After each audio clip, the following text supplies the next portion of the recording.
విశాఖకు finishing touch ఇస్తే చాలు. అంటే ఏ విధంగా చెప్పారంటే అంత బ్రహ్మాండంగా ఉంది విశాఖపట్నం. బెంగళూరు కంటే, హైదరాబాద్ కంటే, చెన్నై కంటే ఎన్నిటికంటే కూడా విశాఖపట్నం గొప్ప సిటీ అన్నాడు. Yes, I do agree. మేము డెఫినెట్గా విశాఖపట్నానికి ఒక సిటీ ఆఫ్ డెస్టినీగా పేరుంది. దానికి మంచి అన్ని క్వాలిటీస్ ఉన్నాయి.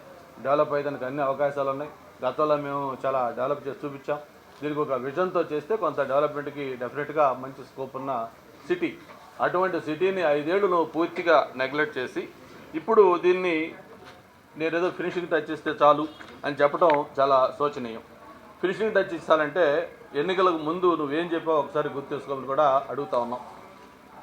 విశాఖపట్నంలో ట్రాఫిక్ సమస్య, గాజువాక నుంచి మధురవాడ దాకా కూడా 12 ఫ్లైఓవర్లు నిర్మిస్తామని చెప్పారు.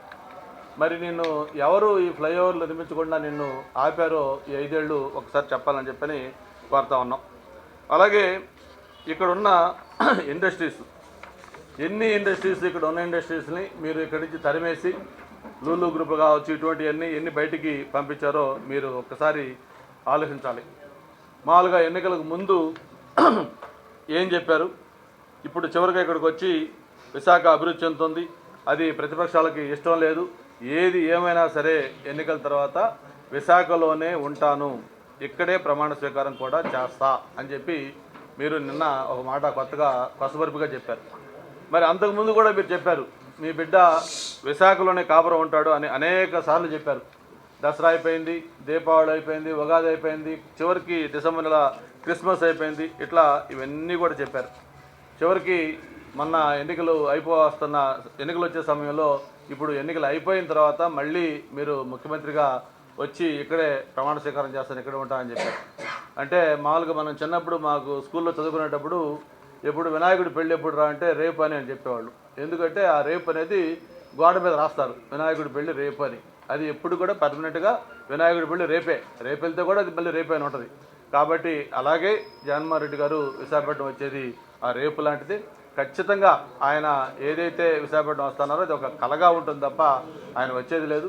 చివరిగా ఆయన ఇక్కడ విశాఖపట్నంలో ప్రమాణం చేస్తాను మళ్ళీ ముఖ్యమంత్రిగా గెలిచని చెప్పిన అది కూడా వట్టి తూతూ మంత్రం అని చెప్పిన కూడా ఈ సందర్భంగా తెలియజేసుకుంటూ, నువ్వు ముఖ్యమంత్రిగా ఈ 5 ఏళ్లలో నువ్వు కొత్తగా ఏ ఒక్క కార్యక్రమం కూడా చేయకపోయినా కనీసం గతంలో మేము అధికారంలో ఉండగా మేము ఈ కొత్తగా ఏర్పడిన రాష్ట్రానికి మేము తెచ్చిన సంస్థలు కానీ మేము తీసుకొచ్చిన ఇవి కానీ ఒక్కసారి ఆలోచిస్తే మరి ఏమేం చేసాం, మీరు ఈ 5 ఏళ్లలో ఏం చేశారో ఒకసారి కంపేర్ చేసుకుంటే ఒకసారి మీకు నన్ను కొత్తగా చెప్పాల్సిన అవసరం లేదు. ఇవి కాకుండా మొత్తం విశాఖపట్నంలో ఉన్న ఇన్స్టిట్యూట్స్ ఏదైతే గతంలో చంద్రబాబు నాయుడు గారి హయాంలో వచ్చినాయో, ఐబిఎం కావచ్చు, హెచ్ఎస్బిసి కావచ్చు, అలాగే ఫ్రాంక్లిన్ టెంపుల్టన్ కావచ్చు, లూలు గ్రూప్ కావచ్చు, కంటిన్యూంట్ కావచ్చు, ఇట్లా ఎన్నో ఇన్స్టిట్యూట్స్ విశాఖపట్నంలో ఇన్స్టిట్యూట్స్ అన్నీ కూడా మీరు ఇక్కడి నుంచి తరిమేశారు.